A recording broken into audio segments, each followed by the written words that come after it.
You know, you really should just be grateful for what you have. Doesn't a little part of you get really pissed off when you hear somebody say that? In my past, that was definitely the case. Many, many years ago, I was in the middle of a very deep clinical depression. It was a very dark time in my life. And one day I'm in my backyard by my pool, thinking about how awful my life is. The sun is shining, my kids are in the house playing, and I'm thinking about how I don't want to be alive anymore, how the world would be better off without me. It was a terrible time. And my mother-in-law, her name is Helen, she came out to the backyard, sat down next to me, and Helen's from the Czech Republic, so she's got a really thick Czech accent.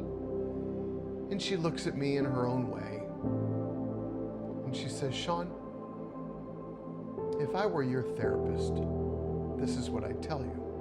You have a beautiful wife, you have a beautiful home, you have 2 cars in the garage, you have food on the table, you have 3 healthy children who adore you. So Sean, if I were your therapist, I'd say start looking at the positive and not the negative, and get the fuck out of my office."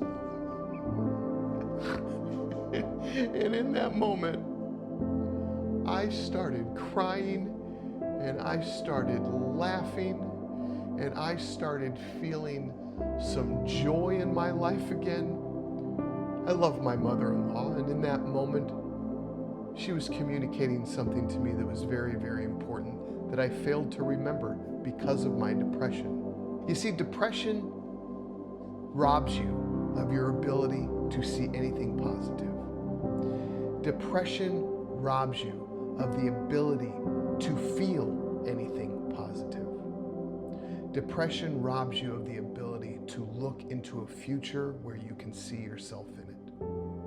But what she reminded me is that gratitude will beat depression any day of the week. So first off, I want to say to my mother-in-law, Helen, you saved my life that day.